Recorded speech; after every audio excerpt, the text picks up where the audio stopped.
the mountain of Isandlwana in eastern South Africa.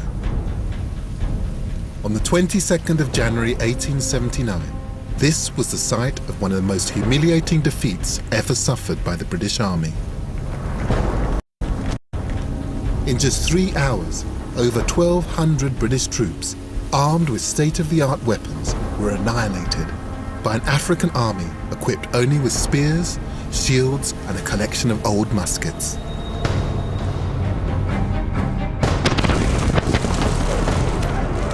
The enemy responsible captured the British imagination and went down in history as one of the most fearsome and powerful kingdoms in Africa, the Zulu.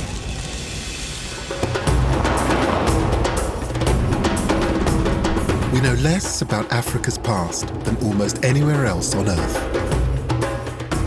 But the scarcity of written records doesn't mean Africa lacks history. In this series, I'm exploring some of the richest and most vibrant histories in the world.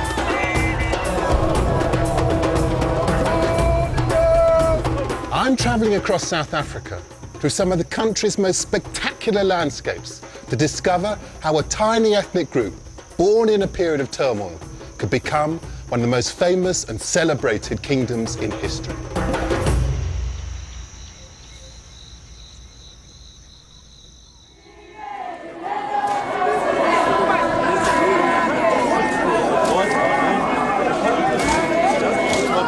Every February, a few thousand people gather to celebrate contemporary Zulu identity by taking part in a traditional South African ceremony. This First Fruits Festival is dedicated to the small yellow marula fruit native to the country. The crowds have come here to present the first harvest of the marula to their leader, King Goodwill Zwelithini. According to tradition, the king must be the first to taste the fruit before the people can harvest their crops. What's happening here is more than just a celebration of Zulu culture. It's an affirmation of the power of the king who's the embodiment of the state, and a connection to the great monarchs that founded the Zulu nation.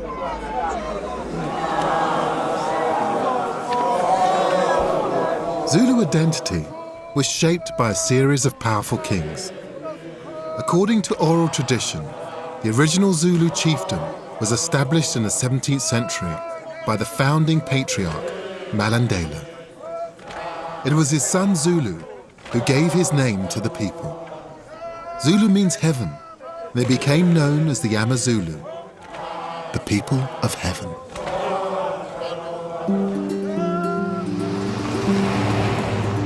They settled in a region that would eventually become known as KwaZulu-Natal. Bounded by the Drakensberg Mountains in the west and the Indian Ocean in the east, it's a landscape of rolling hills, deep river gorges, and fertile grasslands. I do love this bit of South Africa, KwaZulu-Natal.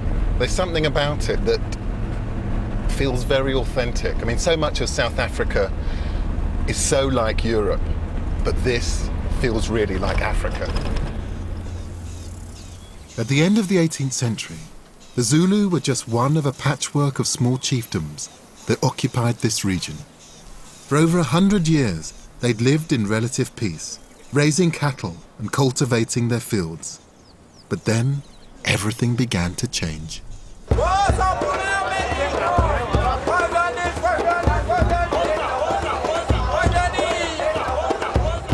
Trade was the catalyst for the transformation of the Zulu people from a small local chiefdom into a major regional power. Europeans had been trading in southern Africa since the 16th century. On the west coast, the Dutch and later the British controlled the city of Cape Town, while closer to Zulu territory, the Portuguese had a trading post at Delagoa Bay. In exchange for ivory, cattle and slaves, the Portuguese and other European traders supplied copper, brass, textiles and beads. But trouble was brewing. By the end of the 18th century, rival ethnic groups were competing more and more aggressively for access to trade routes that linked to Delagoa Bay. Trade with the Portuguese was vital for local power and influence, but not everyone would get access. Small chieftains were in danger of being crushed by their larger rivals in the fight for goods to trade with the Europeans. The small Zulu chieftain was suddenly vulnerable. But out of that turmoil would emerge a man who would change Zulu history forever. His name, Shaka.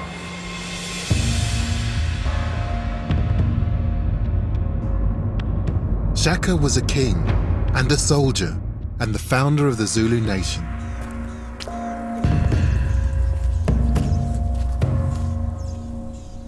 In the space of 12 years, in the early 19th century, he transformed the small Zulu chiefdom into a large and powerful military force.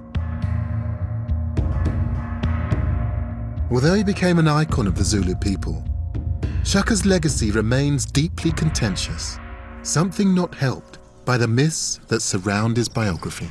What's really frustrating about Shaka's life is that there are hardly any contemporaneous written records.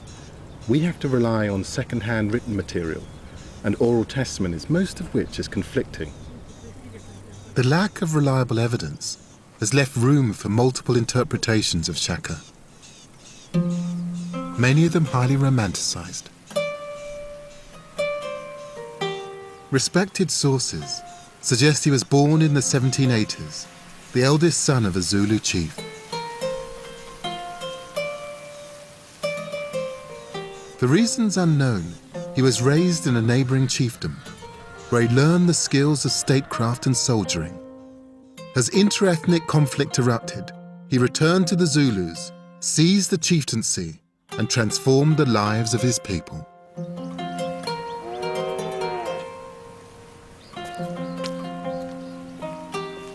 One legend portrays Shaka as a benevolent patriarch. As a young man, he is said to have worked as a herdsman. One day, he was out in the fields when he was distracted. As a result, he lost his herd. The shame he felt had a profound effect according to the story. Shaka learned from his early experience as a herdsman that it was important to look after every single member of your flock. He spent the rest of his life trying to compensate, making sure that security and discipline were the central focus of Zulu life. To explore one view of how Shaka built the Zulu kingdom, I'm meeting Makawi Biela, a descendant of Shaka himself. Before Shaka, there was no Zulu Empire. Shaka, through his intelligence, is the one who created the Zulu Empire. After he came to the throne, he said, okay, now what I'm going to do, I will go from clan to clan. Chieftain, I will approach each and every chief, and I will just unite people using the spear. I united them in order for me to establish the great Zulu Empire. But were people scared of him, or did they respect him, or was it a mixture of the two? Mixture of the two. Some feared him, because for those who refused to join his faction, you know, they knew very well what would happen to them. Yeah. A spear would be put into use. There are so many other people who said, no, we cannot tolerate this. We cannot live under your control. But there must have been good reasons why people stayed within the Zulu nation. What was so attractive about the Zulu state that Shaka was building? What were the wonderful things that he was giving to the people that they didn't have before? Well, the thing that people never had, they were not united. They were like having small clans here and there. He was emphasizing unity. No separation, no isolation, no quarrel, nothing. He is trying to unite the people. He's trying to create our identity as Zulu people.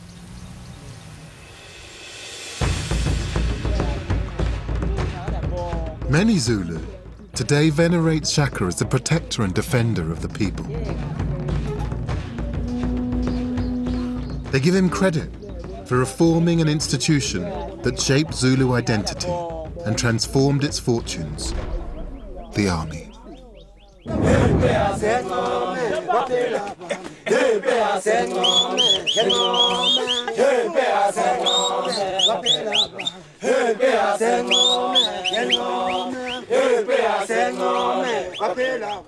These warriors are members of a ceremonial Zulu regiment.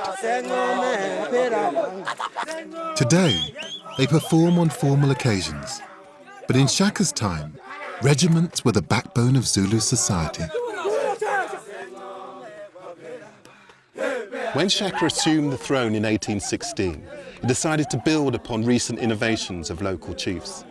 He introduced a system of conscription, divided his soldiers into regiments called amabutu, and these were to revolutionize Zulu society.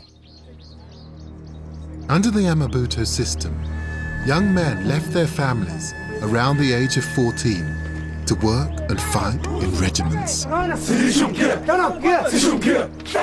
Separating young men from the rest of Zulu society was a way of shifting their loyalty from local chiefs to their amabutu and their king. One of the leaders of the regiment is Ungamizi. Ngithi uma ngabe khulunywa umbutho for study ibutho uma ngabe ukhula umncane uthatha uqala ukubheka ukuthi ungaba insizwa kukhona lokho okuthiwa ngamabutho onqabe embube khipha inkunzi ofela phakathi kanjalo niyabuthwa ukubuthwa kwenu lapho nisuke nenzela ukumela ubuntu benu noma umela isiZulu njoba singakwazi sinamagama ethu njengokuthi mina ngizalwe kunye nawe kodwa sibuthwe kanye kuthiwe siyinqabe embube ukhipha inkunzi umanukelana ufela phakathi kwakubuthwa for a start. To the military system, it's actually part of the culture, and the culture is part of the military system, that in a way it's absolutely fundamental to Zulu culture. Yes.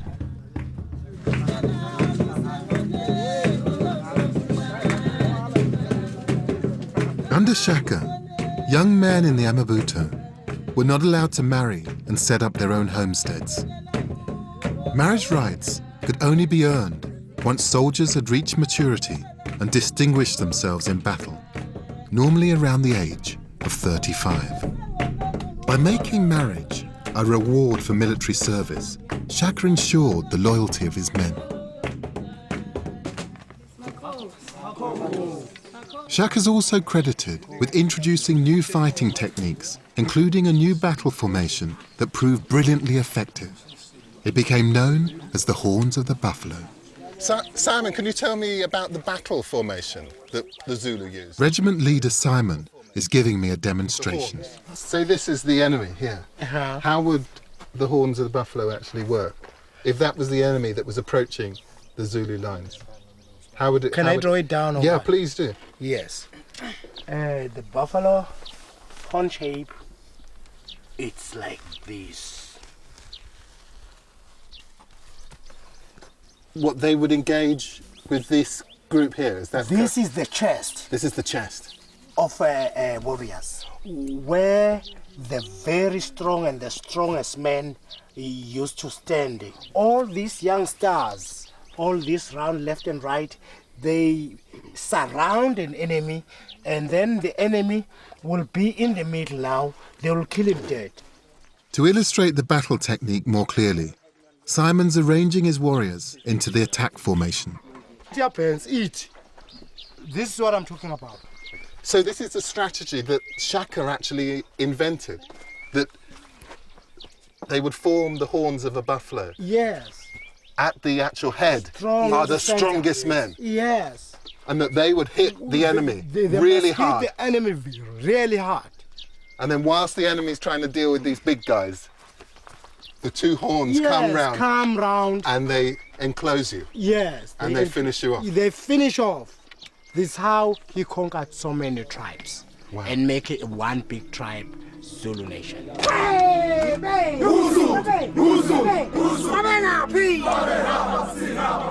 So they're actually singing, "We are the bull, that we will destroy you." I mean, that metaphor of cattle, it's obviously so deeply infused into the Zulu. And it's just amazing to see it brought to life in these kinds of performances.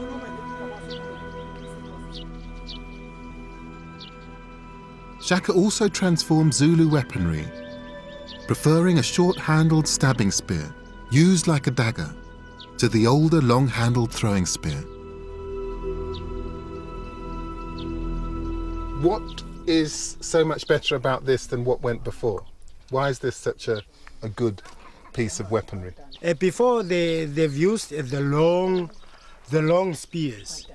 When they just throw these long spears like that, it was a waste of energy, because once they throw, messing an enemy, the enemy will take those spears and face you again. It was a waste. Now that's why Shaka invented this. Money where your mouth is, Simon. Okay, Yes. you ready for this? Yes, I'm ready. Shaka's warriors were instructed to fight their enemies to the death. If they lost their spears, they weren't only vulnerable to the enemy, they were treated by their own leaders as cowards. This short spear is your life. If you lose your short spear, you're dead. What you can say? Where is your spear? You lost it running? Huh? You must be taken to the place called Kwankata. And what would happen to you at Kwankata? If someone have done wrong, like you lost this short spear, that's a serious case. You'll be taken by the very strong man. You'll be struck in the head, dead. In that place, always the vultures are turning around that place. As soon as you have been killed, the vultures will get into you, take some eyes out, and that's how it is.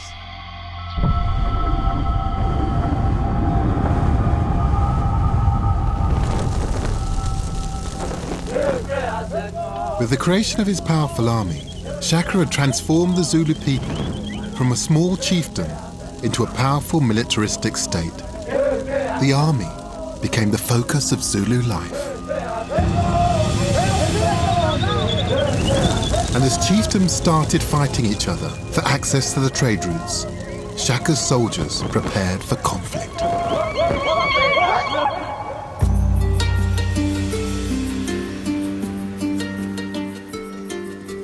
The early Zulu kingdom wasn't like a European kingdom with palaces, crown jewels, and a civil service. Rather, it was a web of small communities ruled by the king through a network of local chiefs.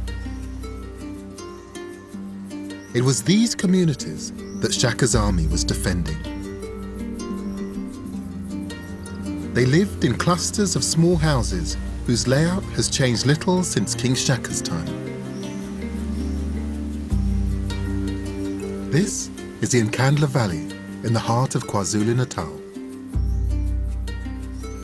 This whole area is peppered with traditional Zulu homesteads, and I'm about to visit one. While the designs have changed over the years, the homestead remains the focal point of Zulu society. I've been invited to meet the lady who lives here. Hello.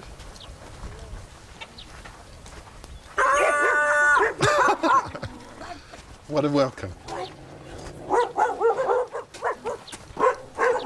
Nice to meet you. Oh, yindlu lena ngane yami. Nazi ezini, nazi kwagogo, kwamkhulu, kwandodana. Kwamdodana, kwagogo, isibaya senkomo, tabami lezi. It's a beautiful place you have here. How many people live in a homestead of this size? Awu.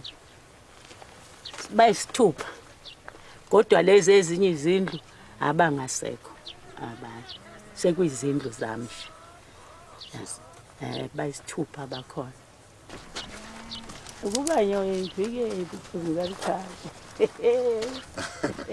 The layout of the homestead reflects the structure of Zulu society as a whole. Oh, how beautiful.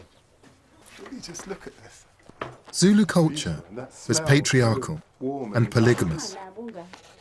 Each house in the homestead functioned like an individual room, with the married man's house at the rear, surrounded on both sides by those of his wives, children, and extended family.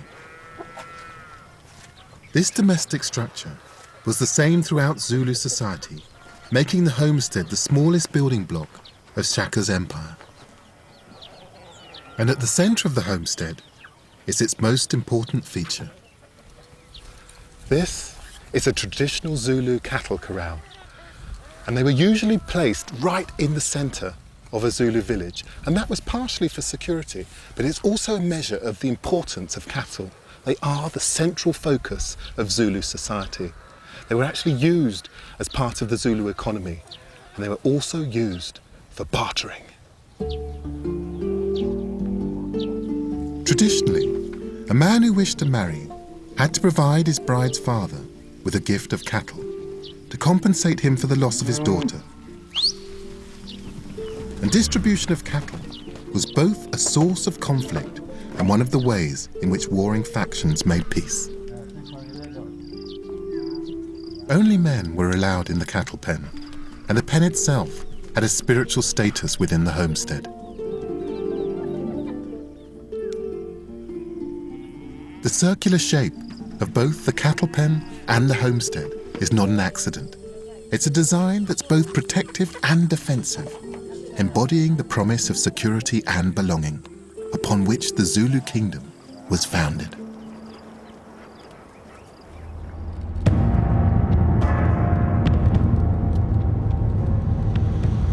But for Shaka, it wasn't enough just to protect his own people. The Zulu were just one of a number of chiefdoms competing for power in a period of turmoil. For many, it was a case of conquer or be conquered.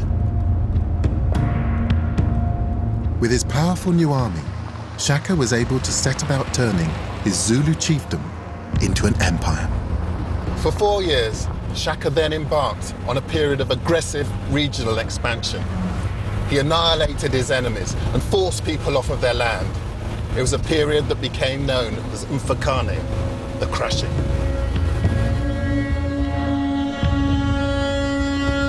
Shaka built the Zulu nation by conquering these chiefdoms and incorporating them into the larger Zulu kingdom. Those who refused to cooperate had two options: death or exile. As the Zulu kingdom expanded southward, many fled to the foothills of the Drakensberg Mountains on the fringes of Zulu territory. Here in this remote landscape, archaeologist Benjamin Smith has traced the impact of Shaka's conquests.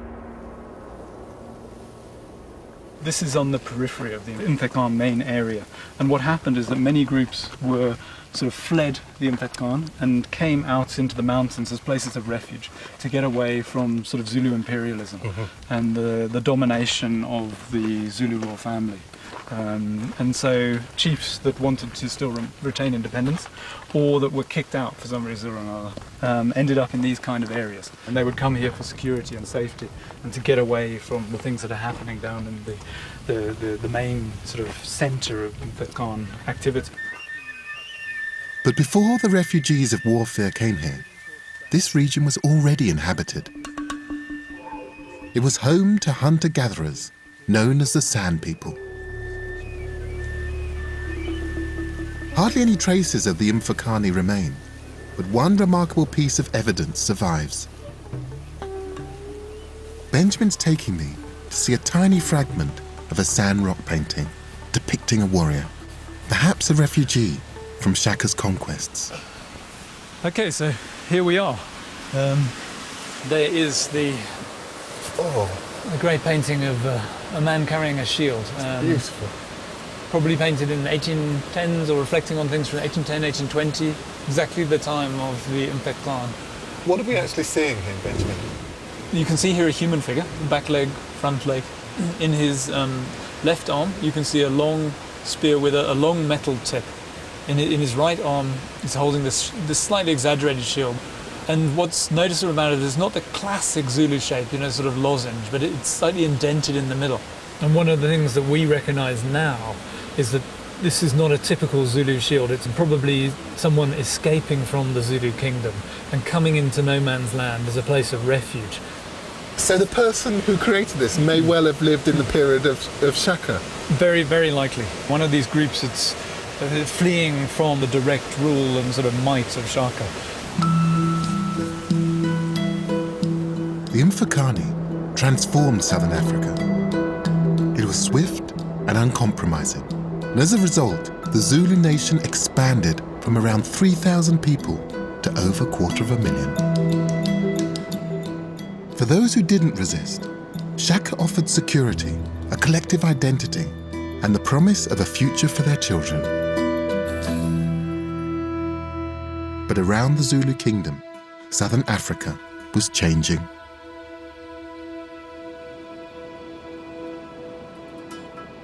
In 1824, a group of British traders landed in a small lagoon on the east coast of southern Africa. Today it's Durban, the largest city of KwaZulu-Natal. The traders established a base and quickly made contact with King Shaka. Their arrival would have profound consequences for the Zulu kingdom. This is Francis Farewell Square, the location of Britain's first trading post in Natal. From a collection of huts on this site, Britain traded with the Zulu in textiles and metals, and they exchanged those goods for animal hides and ivory. And those first traders' accounts would shape the reputation of Shaka for decades.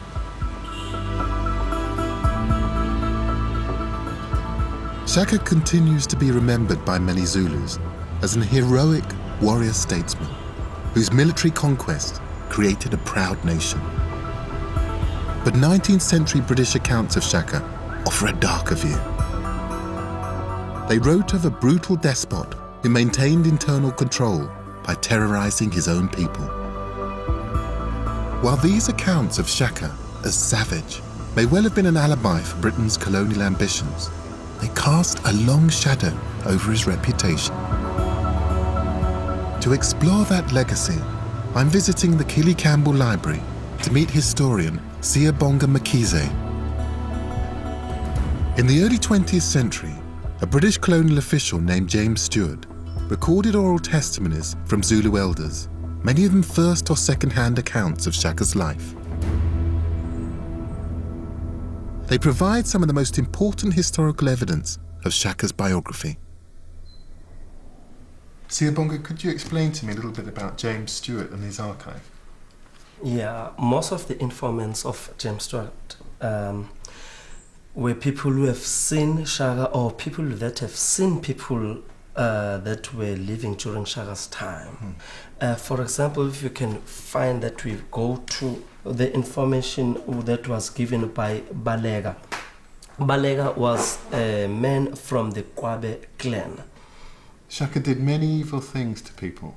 Seeing a woman who was pregnant, though she had done him no harm, he ordered her to be caught, killed and cut open so that it could be seen in what position her child was lying. Gosh. It's shocking. I mean, are there other negative accounts? I mean, just interested in getting that, to find out that side of him. If you can check to this page 10, you find Balega here still talking about King Shaka. Balega says that Shaka once asked a woman who was drawing water in an earthen pot at a stream for a drink of water. The woman, not knowing Shaka, said, "Why don't you lap up the water as the other dogs do?" thereby refusing him the drink. Shaka marked her down. He then directed that she was to be put to death in order that he might see what kind of heart so inhospitable a person had. Wow. Sounds like quite a ruthless picture of almost a despot. It might be true. It might be true. It might not be true, because during Shaka's time, people were making a lot of stories about him.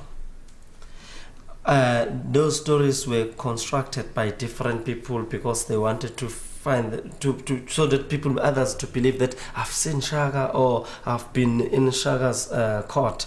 Then people will tell a lot of lies. But it seems like Baleka is not a fan of Shaka, whichever way we cut it, that these are a variety of fairly awful things that Baleka feels that Shaka has done.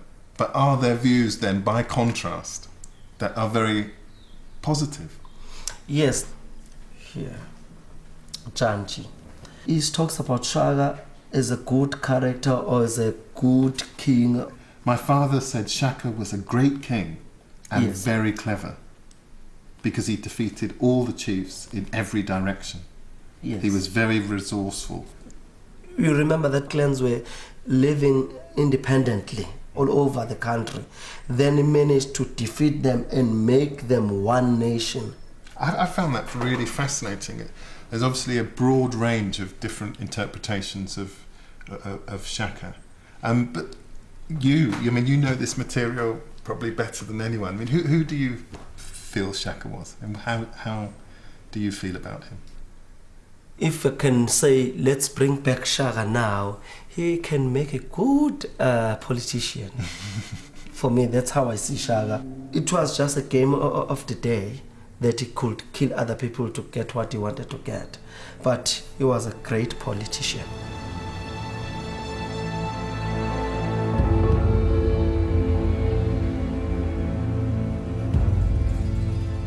Shaka died in 1828, in his early 40s. He'd been assassinated by his half-brothers, who seized the Zulu throne. As happens so often with historical research, when you get close to the subject, they seem almost to dissolve in ambiguity. I mean, Shaka is a very complicated man, that he's part despotic leader, but at the same time, he's a very charismatic individual who transforms Zulu society. And one has to think that he left huge shoes to fill. The legacy of this man is enormous. Shaka's death marked a break with the past. His successor, King Dingaan, decided to build a new royal residence in the heart of Zulu territory, the Amakasini Valley. This is Ngungungclovu, the site of Dingaan's royal compound. When it was built in 1829, this compound would have contained around 1,500 small beehive-shaped houses, clustered 8 deep around a central cattle pen. Between 5,000 and 7,000 people lived on this site. When Dingaan seized control of the Zulu throne, he took control of a nation at its absolute zenith. During his 12 years of rule, Shaka had expanded Zulu territory from 10 square miles to over 12,000. He left a standing army of more than 40,000 men and ruled over a population of more than 250,000 people. But the Zulu faced a new threat, and that was to come to a head here.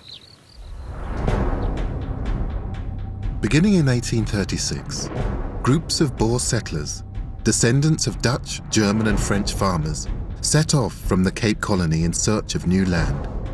Their leader was Piet Retief. In late 1837, they arrived in Zulu territory. After a series of skirmishes, Dingaan agreed to give them land in exchange for cattle. To seal the deal, some 70 Boer farmers travelled to Dingaan's royal residence. The Boers' arrival was provocative. They rode into the royal enclosure on horseback, firing their weapons. It was a display that Dingaan interpreted as insulting and aggressive. Before their departure, the Boers were invited to Dingaan's homestead for a final leave-taking. As was traditional, they were asked to leave their weapons outside. Whilst 2 Zulu regiments did a ceremonial dance, Dingaan stood up and he shouted, "Seize the wizards!" And the Boer were taken away, and one by one they were clubbed to death.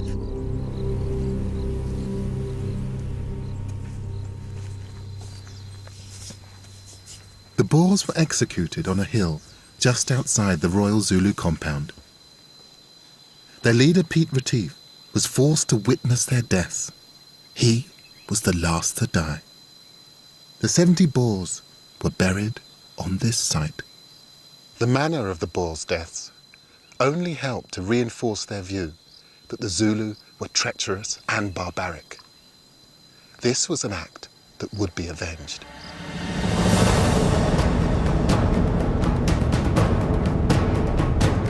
9 months after the massacre of the Boers, their compatriots appointed a new leader, Andries Pretorius. He organised a commando of 470 Boers to take the fight to the Zulu. By the 15th of December, 1838, the Boer party had advanced towards the banks of the Nkome River. They halted their wagons and set up camp, today commemorated by this monument on the spot. What happened next would become a turning point in Zulu history. The Boers developed a defensive strategy for dealing with attacks from the indigenous population they encountered on their treks. They'd circle wagons and place between them wooden fences and pack these spaces with straw. This allowed for a large space in the centre in which they could protect their families and their livestock. They called this a laager. The Zulus attacked at dawn, but the Boers' improvised fortification gave them a crucial tactical advantage. The circular shape of the laager meant the Zulus had no clear point of attack. In their confusion, the Zulus made a crucial tactical error. The left horn of the Zulu army attacked before the chest or the right horn were ready. They came under sustained Boer gunfire and they were forced to retreat, and many of them ended up in the river. The Boers advanced and fired down onto the Zulus massing in the riverbed. The Zulu were unable to engage in close combat with their short spears. Around 3,000 Zulus were killed. Their bodies filled the riverbed and turned the water red. The battle became known as Blood River.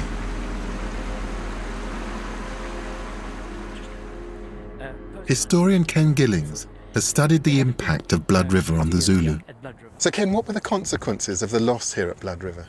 For the first time, the Zulu had now come up against a Western method of fighting, if you like. Volley fire, gunfire. No longer was there that close combat which they were so used to and which they were successful with against indigenous opponents, if you like. So the precedent, the potential vulnerability of the Zulu strategy, it was actually here at Blood River that was actually found out. Yes. They were found wanting. That's correct. Because the traditional method of Zulu attack was one of close combat. And here, it was a fortified position. And it was simply impossible for them, with the weaponry at their disposal, to break into a defensive position such as this. The defeat at Blood River split the Zulu kingdom in two and plunged it into civil war. 3 decades of instability followed. The Zulu were only just recovering when an event 800 miles away, deep in Boer territory, destabilized the Zulu kingdom even further.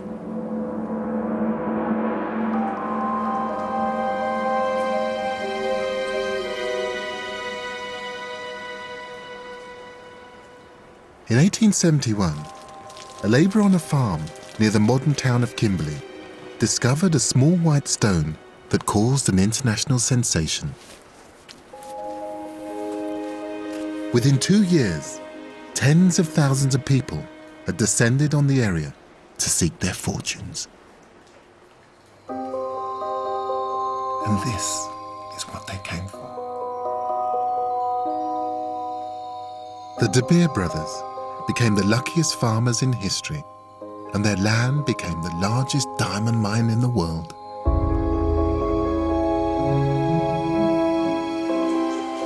By the mid-1870s, the town of Kimberley had become the African equivalent of the Klondike. Filled with prospectors, speculators, powerful European financiers. Together with vast amounts of gold discovered in the 1880s, diamonds would transform South Africa.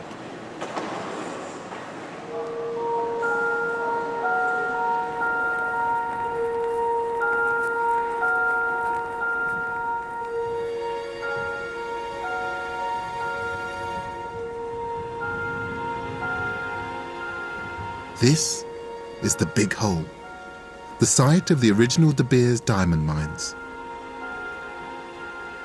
Before it was exhausted, the mine was excavated to a depth of 1,097 meters. The first 240 meters were dug by hand with picks and shovels, making this one of the world's biggest man-made excavations. It also meant to accomplish this, the mine owners developed a near insatiable need for one thing: labour. They turned to local African men, but here they encountered a problem. The increasingly complex mining operations required a consistent labour force. But African workers, many from traditional chiefdoms, tended to work in the mines for short periods and then return home, leaving their employers in the lurch. To control their black labour force, the mine owners introduced barrack-style compounds. Migrant workers had to sign up to 6-month contracts, during which they were forced to live in the compounds, surrendering all personal freedoms. The impact on the traditional way of life was devastating. Young men who'd only ever experienced a barter economy suddenly had cash in their pockets. Ancient cultures that had endured for generations were suddenly under attack. Although Kimberley was 800 miles from Zulu territory, a number of Zulu men ended up working on the diamond fields. The McGregor Museum in Kimberley holds a remarkable collection of photographs of those Zulu migrant workers dating from the early 20th century. They were taken by a compound guard and amateur photographer, Alfred Duggan Cronin. Robert Hart is the curator. So here's one of Duggan Cronin's original photograph albums. Rather than photograph the Zulu workers in their mining clothes, Duggan Cronin encouraged them to dress in their traditional costumes and pose in elaborate tableaux. He took some quite startling photographs. For example, this one, which he's called a Zulu MP on the march, but it's these mine workers in their traditional dress on a mine dump. Here's another study. This is a portrait of a Zulu warrior. The man's in his traditional attire. He's obviously a very good photographer. They are beautiful things. Yes, here's another one. Instructions from the chief, and they Zulu scouts. Again, the most startling thing is the mine dump in the background. And on the part of the mine owners, there was a curiosity for the other. They used to take visitors to see them on Sundays, and they used to actually ask them to dress up, and then they would do these war dances. But it is a bit like animals in the zoo. For these people who were so fiercely independent, for them to then see their identity becoming something which is just worthy of being photographed or captured by people on a Sunday afternoon as something that's exotic and wonderful. And it must have been humiliating at some level. It must have, because to be reduced to a sort of curiosity. A curiosity, yes. It's a sad story, but beautifully illustrated. The colonial mindset that viewed the Zulu as an exotic curiosity contributed to what happened next. Before the discovery of diamonds, South Africa was an economic backwater. Now it was a source of untold wealth. At the end of the 1870s, the lands that contained such abundant mineral resources were located in a patchwork of independent Boer, British, and African-controlled territories. With so much money at stake, and with other European powers scrambling for a piece of the action, it was a situation the British authorities were keen to regularise. And so they hatched a plan. By drawing the different states of South Africa into a single British-controlled territory, the British hoped to consolidate their power, develop the economy, and suppress the growing resistance from African chiefdoms. among them the Zulu. In 1878, a number of minor Zulu infringements on the border of the colony of Natal were cited by the British authorities as evidence of the Zulu kingdom's aggressive intentions. The British mischievously hinted that a Zulu invasion of Natal was imminent. And so, on the 11th of December 1878, under a fig tree on the banks of the Tugela River, the Zulu were issued with an ultimatum. The ultimatum comprised a number of key demands: the end of the Zulu army, the dismantling of the old regiment system, and the presence of a colonial administrator deep in the heart of Zulu territory. Effectively, these would have combined to mean the end of the Zulu Empire. The new leader of the Zulu nation was Cetshwayo. He'd become king in 1872. During his reign, he'd built relationships with the British and reunified the Zulu nation after decades of trauma and infighting. By 1878, only a small number of Zulu men had gone to work on the diamond fields. The Zulu kingdom was once again a powerful military force. King Cetshwayo was not about to give away his empire without a fight.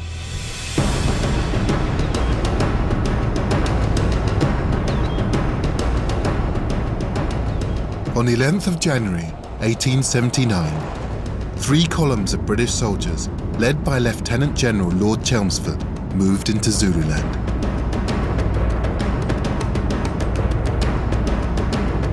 The invasion force consisted of around 12,000 men, made up of British soldiers and African support troops. On the 20th of January, the Central Column set up camp deep inside Zulu territory. They chose a wide expanse of land beneath a rocky outcrop named Izandlwana.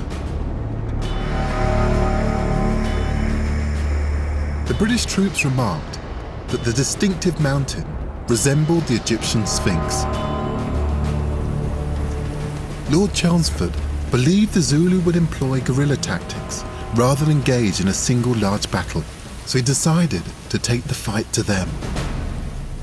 But he was mistaken. In what can only be described as a catastrophic mistake, Lord Chelmsford decided to split his troops, leading the bulk of his men down through that V in the mountains, right deep into Zulu territory. But what he didn't know, at that very moment, massing on the other side of those adjacent mountains were 20,000 Zulu troops. Later that morning, a British patrol was out on the hills close to Izandlwana. They came over a ridge and saw an astonishing sight. Thousands of Zulu warriors sitting on the ground in complete silence. With the main body of the British Army many miles away, the troops at the base camp were dangerously exposed. When the Zulus spotted the British patrol, they launched their attack.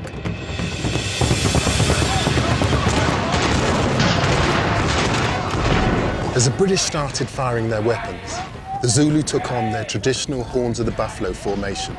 The toughest troops in the chest took on the British infantry. The two horns spread out to fully surround the British positions. The Zulu descended in their thousands, using their short stabbing spears to attack the British in the hand-to-hand fighting style that King Shaka had favoured. The result was carnage. The British were completely overwhelmed and their camp was totally destroyed. Over 1,200 British and African support troops were killed. The white cairns that dot the battlefield at Izandlwana mark the burial places of the British soldiers.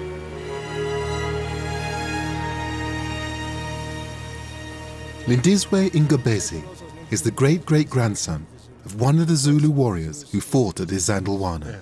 How does it make you feel, having that personal connection to what happened here?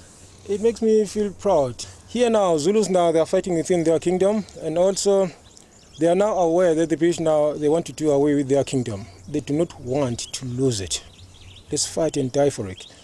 And do you feel that those people who died, that they died for something which was worthwhile? I think so. That is the only Zulu kingdom we've got, nothing else. Losing this one, we've got nowhere to go. Today we're here, we're proud of what they did. It was not nice, but they did it for those descendants. Today it's like this, we're very proud. Many Zulu today celebrate the Zulu military and remember Zandilwana as the kingdom's finest hour. The Zulu nation had been threatened with destruction, but its army had responded with focus and discipline. Their victory had embarrassed and shaken the British, but it was a victory that would be short-lived.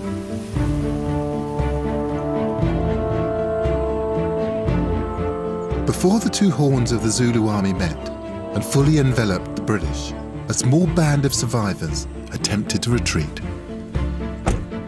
They were trying to make their way to a small British garrison and field hospital 8 miles away. It was known as Rorke's Drift. At the time, it was occupied by around 150 British troops. The field hospital here at Rorke's Drift sits on the banks of the Buffalo River in what was then the British-run territory of Natal. Now, Cetshwayo had expressly forbidden his troops from entering the British colony, but in defiance of their king, 4,000 men, the men who made up the rump of the earlier battle formation at Isandlwana, entered this area with the express idea of attacking the hospital. This was going to be a repeat of their earlier victory. The British realised there was no point in trying to flee. They barricaded themselves in and turned their buildings into a fortification. In the late afternoon, the Zulu attacked.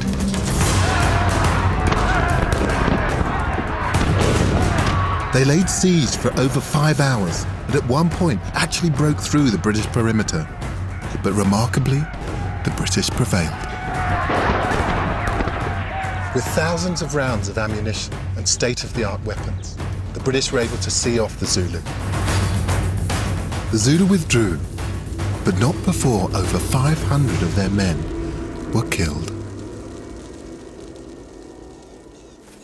Rorke's Drift went down in history as a legendary British success. 11 of the soldiers who defended the site received Victoria Crosses for bravery, the highest number ever awarded to a regiment for a single battle. But an event that went down in history as a triumph for the British was a catastrophe for the Zulu. Come and have a seat. It's a nice place to sit this and have a chat. Rob Caskey is an expert on the Battle of Rorke's Drift. So, Rob, why did the Zulu fail here at Rorke's Drift? Well, there are a number of factors as to why they lost here at Rorke's Drift, Gus.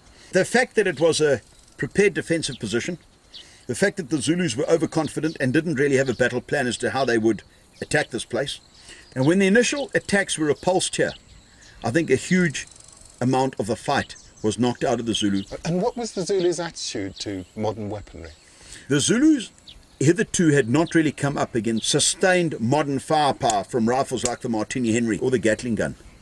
And I don't think they really knew quite what to expect and just how devastating this weapon would be. I mean, at close range, it would kill 3 men in a line. And the Zulus up to that point hadn't faced weaponry of that power. So what were the repercussions of Rorke's Drift for the Zulu? Obviously, the repercussions continued to fold out over months and years. Well, they did. The repercussions here were enormous. The Zulus, I think, realise now that the British would be almost impossible to attack if they were behind prepared positions. And the fact that they had crossed the Buffalo River into Natal gave the British reason to re-invade Zululand and to smash the Zulu order forever.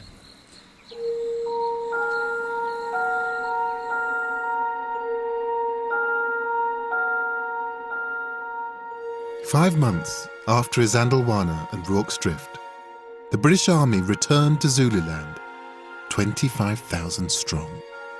This time, they were determined to finish the job. After a series of battles, the decisive Anglo-Zulu clash came at the town of Ulundi, a few miles from Cetshwayo's royal compound. This monument marks the site of the battle.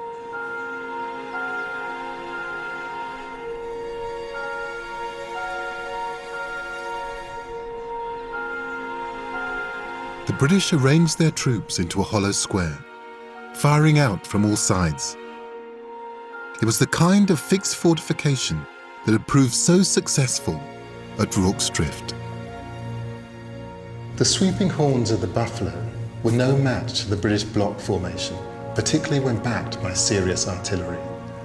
The Zulu lost 1,500 men, the British by comparison 13. This was the end of the Zulu Empire. Using a well-tried divide-and-rule strategy, the British sliced up the kingdom into 13 individual chieftaincies, each led by an enemy of King Cetshwayo. The kingdom was plunged into a bitter civil war in which more Zulus died than in the whole of the Anglo-Zulu conflict. Cetshwayo was captured and imprisoned. He eventually made his way to England to plead his case to Queen Victoria, but he died in 1884. The glorious kingdom that Shaka had built had been systematically destroyed.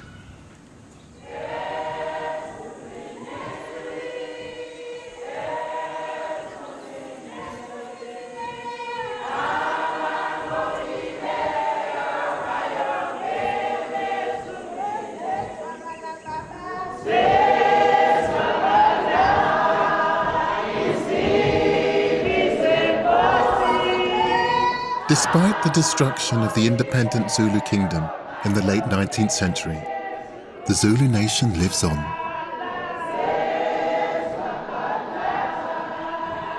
Though it is no longer a sovereign state with a standing army, the Zulu people remain the largest ethnic group in South Africa.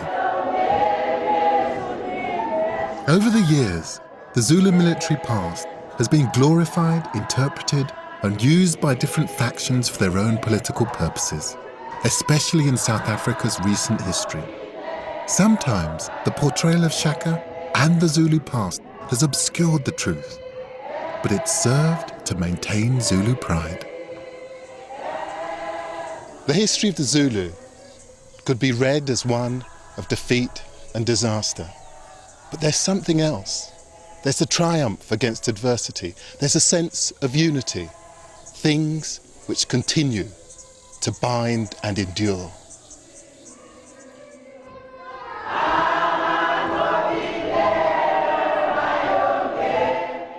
Tomorrow night on BBC HD, a very different culture indeed. Jeremy and James head to China to witness the world's fastest growing motor trade. Top Gear at 7. Tonight we're turning our attention to bees, butterflies and blooms. Next.